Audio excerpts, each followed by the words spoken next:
1/5 of the Earth's land surface is degraded, affecting the well-being of over 3 billion people. As lakes dry up, forests vanish, and farmlands become dust bowls. To protect both nature and human health, there is a crucial need to restore 1.5 billion hectares of land by 2030.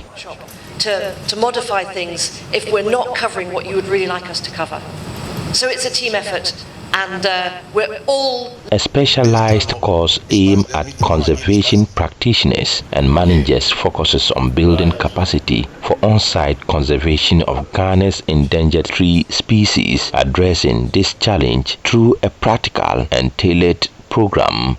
Right in the southwestern, down here is the evergreen forest, and as the name supposes, there's a lot of rainfall going on over there. Then we have the moist evergreen. We have the Yao Etuahene Yako from the Resource Management Support Center of the Forestry Commission reflects on the past 20 years. Yes, it means when we look back like 20-25 years ago, for example, when I joined the Forestry Commission, I mean the forest was in a far better state as we are seeing today. We are supposed as Forestry Commission to be improving on what is there. But there seems to be too much onslaught on the forest now, from all angles. By nature, we are suffering from wildfires and others, and then we also have people attacking the forest in terms of harvesting and illegal mining. So that's what we mean by the forest doesn't look too good now because of these factors that is affecting the forest. I mean, they are very, very challenging. Yao emphasizes the importance of forest protection and urges communities not to destroy the natural habitat. Yes, the point is, we are doing our best to restore the forest, but protection is very important, because if we lose the forest and even we try to restore it, we can never get it back to its original stage. That's what I mean by you can never plant a forest and let it look like what God created. I mean, he is a master creator. His is different. With high biodiversity, a lot of species, animals, all the different kind of species are within a forest. When you destroy that one and you plant, you are putting in together maybe maximum 10 species in that land, in maybe a square hectare, in a hectare of land. But if you take a typical tropical forest, you can have over 650 plant species within that area that we are talking of. So you will be reducing the quality of the forest. Although you will try to put some trees back, you will not get it as it used to be. So it's important, first, we protect the forest by not destroying them, and then the little that maybe will be destroyed will have to be planted back. The training session gathered 20 conservation leaders aimed at inspiring them to ensure forests are conserved.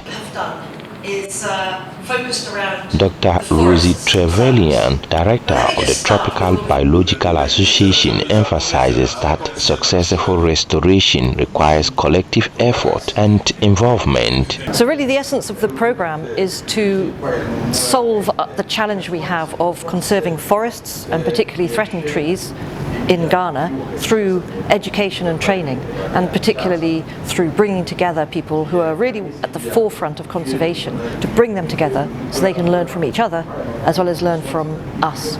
So we're aiming to give people the tools, some inspiration, and some of the science behind our current views on forest restoration, so that we can all achieve a program that's better.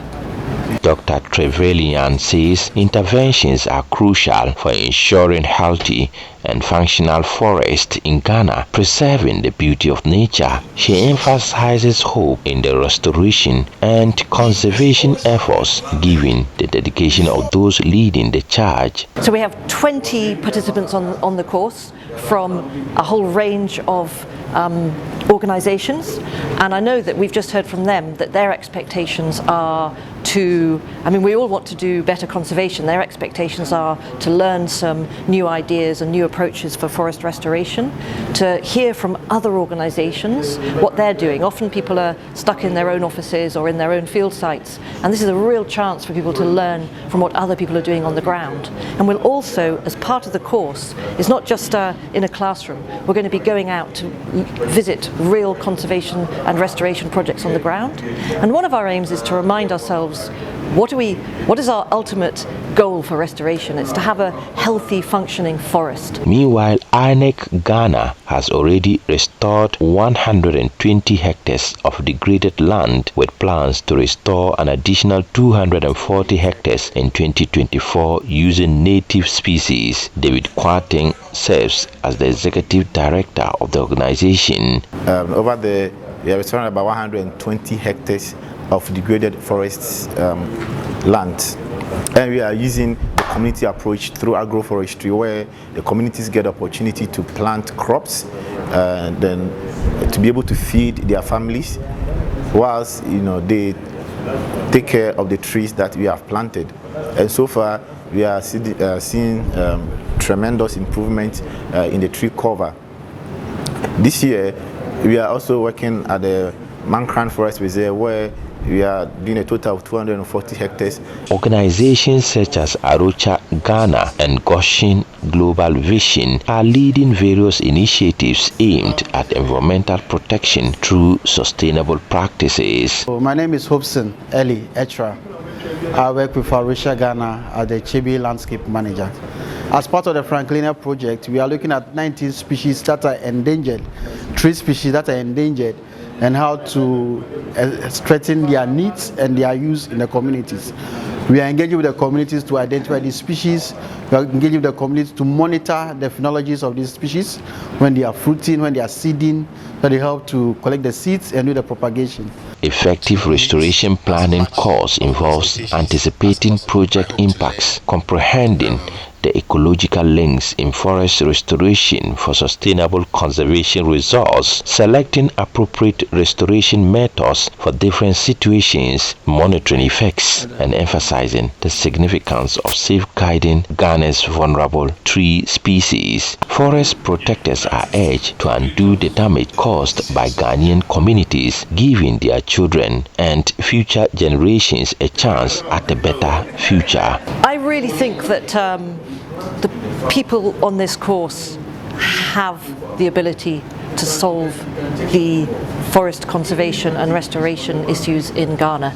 And I think this course is just a way to really bring that out from them, give them more motivation and empowerment so they really can have the impact that they want. It is the responsibility of all of us to protect the forest and then also to restore it, because that is what, especially if you are a Christian, we all believe that that is what God told our forefathers, Adam and Eve, to do in the garden, that we should manage the